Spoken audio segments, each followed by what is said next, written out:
Welcome one and all to The Late Show. I'm your host, Stephen Colbert. Hey, little trip down memory lane. You guys remember that weird election audit that the Republican-controlled Senate of Arizona hired some Stop the Steal folks to do in Maricopa County? Well, we finally got the results, and the Republican-led Arizona audit reaffirmed Joe Biden's win.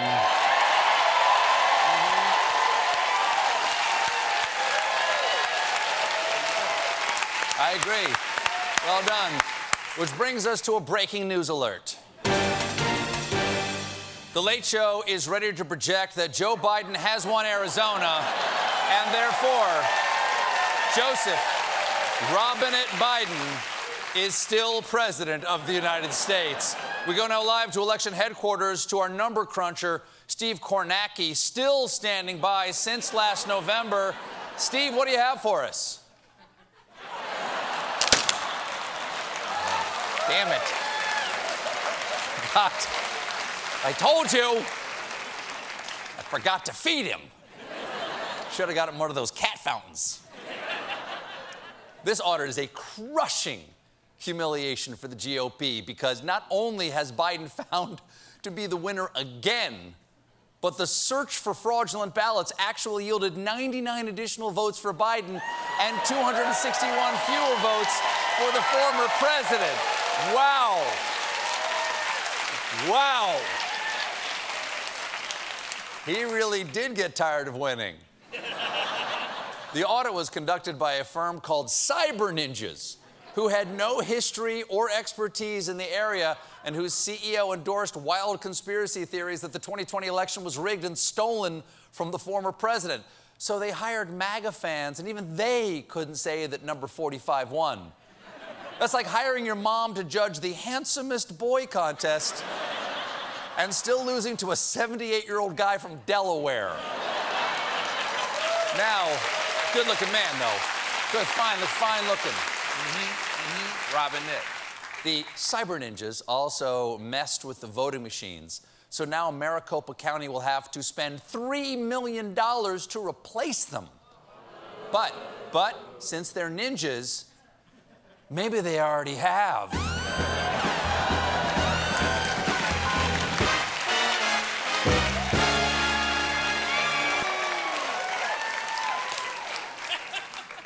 They haven't.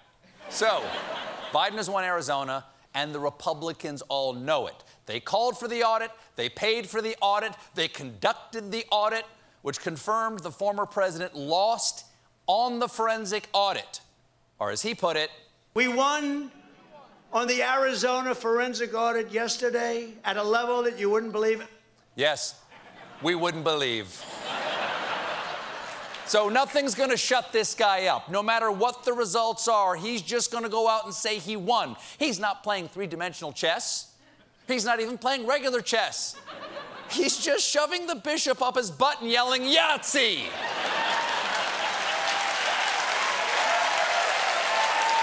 That's paints a picture. It's not how you play. Paints a picture. By the way, that was the original ending of The Queen's Gambit. Scott Frank. Congratulations on your Emmy. The former president used his rally to roll out all the hits, like this classic. And you know, they are starting to say very strongly, Merry Christmas. Reminds me of my favorite Christmas carol. Have yourself a very strongly Christmas. That's a thing we say. The big Christmas boy then turned his attention to Wyoming representative and real estate agent who doesn't tell you someone died in this house because she's the killer, Liz Chaney. Chaney has been a vocal opponent of the former president. She supported his second impeachment and refused to participate in the big lie that he won the election, which might be why on the big screens at the rally, the former president showed this meme of Liz Chaney with George W. Bush's face. That is pathetic. The former president has been kicked off social media, so he's been reduced to an old man traveling from town to town explaining memes in person. You see, the young man is walking down the street with his girlfriend. The man represents you. And the girlfriend represents getting 8 hours sleep. But the man he's looking at another woman walking the other way who represents reading the Wikipedia page for the Mary-Kate and Ashley Olsen movie Billboard Dad at 3 a.m. It's an allegory about the human condition in the information age. Anyway, I'll be in Peoria on Thursday to talk about a lady who just tried kombucha. What her face does will surprise you. They know the kombucha one. They know the long walk. Yes. But there was water in the well. Chaney, who is allowed on Twitter, clapped back, tweeting, "I like Republican presidents who win re-election."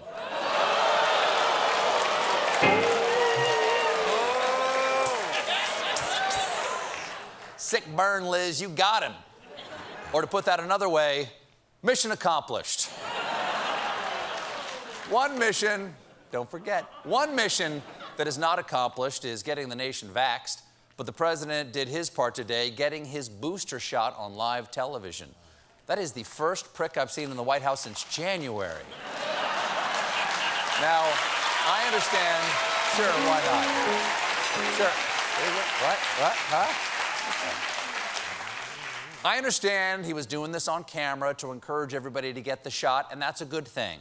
But all I could see was what looked like incredibly fake windows behind the president.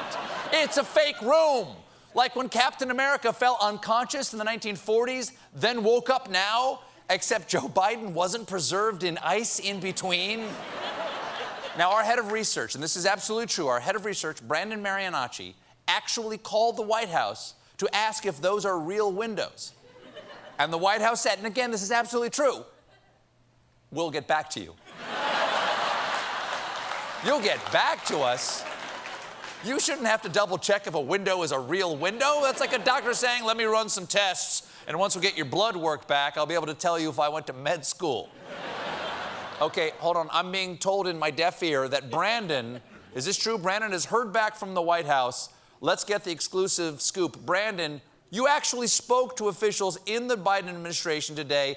Did they confirm that those were, in fact, fake windows? Yes. I knew it! I knew it! What if, hold on.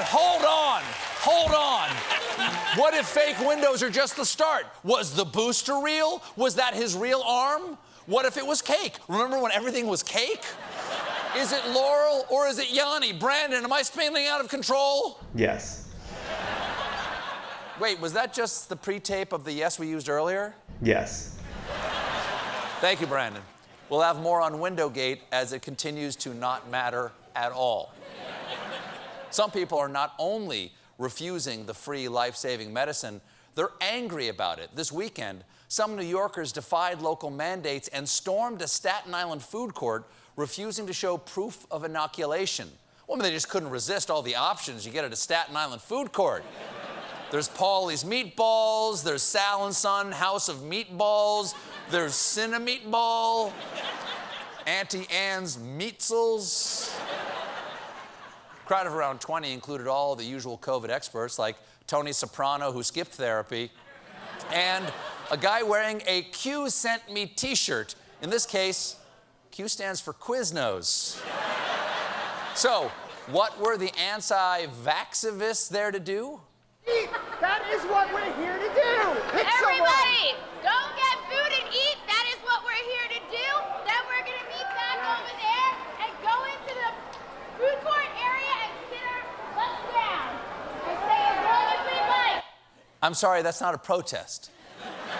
That's a field trip to the mall for fifth graders. All right, kids. We're going to go get our food, and then we're all going to go sit down and eat. Where's Carson? Michaela, where's Carson? He was your buddy. Shh, everybody quiet. Shh. He's got asthma. Listen for the wheezing.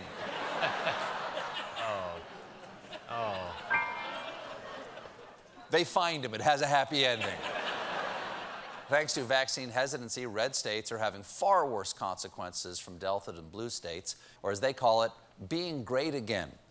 But one conservative knows who to blame: liberals. I'm talking about Breitbart writer and new most troubled Nolte, John Nolte.